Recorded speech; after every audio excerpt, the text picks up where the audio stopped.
রাত্রিবেলা ঘুমানোর পরে বোবা জিন যদি আপনার উপর আক্রমণ করে বা ধরে, ওই সময় আপনি কি করবেন জানলে আপনি অবাক হয়ে যাবেন। তারা হঠাৎ করে এসে বুক মুখ এগুলো চেপে ধরার চেষ্টা করে, ওই সময় আপনি কি করবেন? সরাসরি কোরআন থেকে আপনাকে আমি বলছি। আল্লাহ বলছেন, ওমা খলাকতুল জিন্না ওয়াল ইনসা ইল্লা লিয়াবুদুন। জিন এবং মানুষকে আল্লাহ পাক তার ইবাদতের জন্য সৃষ্টি করেছেন। যেভাবে ভালো মানুষও আছে, খারাপ মানুষও আছে, ভালো জিনও আছে এবং দুষ্ট জিনও আছে।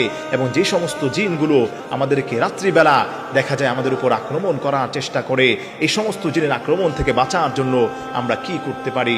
আপনি উপর হয়ে শুয়ে আছেন, ওই সময় দেখবে আপনার বুক মুখ চিপে ধরা হয়েছে, আপনি হাতের উপর হাত দিয়ে আপনি শুয়ে আছেন, হঠাৎ করে দেখা যায় বোবা জিন আপনার উপর আক্রমণ করলো।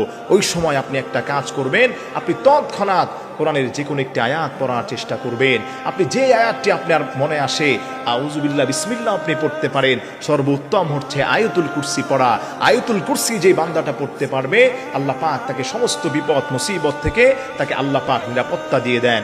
এজন্য আমার প্রিয় ভাইরা, বোবা জিন যদি আপনাকে কখনো ধরে, আল্লাহর কোরআনের যে কোনো আয়াত আপনি পাঠ করবেন, তৎক্ষণাৎ আল্লাহ পাকের এই কালামের উসিলায় সে আপনার থেকে দূরে সরে যাবে। বোবা জিন আক্রমণ করে, এর থেকে বাঁচার জন্য প্রথমেই শোয়ার পূর্বে আপনাকে কিছু কাজ করতে হবে।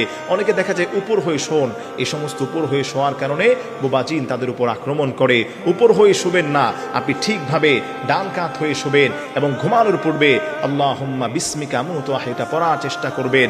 সর্বোত্তম হচ্ছে যখনই আপনি ঘুমোতে যাবেন, অবশ্যই আপনি ওযু করে যাওয়ার চেষ্টা করবেন এবং ওযু করে গিয়ে আপনি সূরা ইখলাস পড়বেন, সূরা নাস, সূরা ফালাক, সূরা কাফিরুন এবং আয়াতুল কুরসি পড়ে পুরো শরীরটাকে আপনি বন্ধ রাখার চেষ্টা করবেন।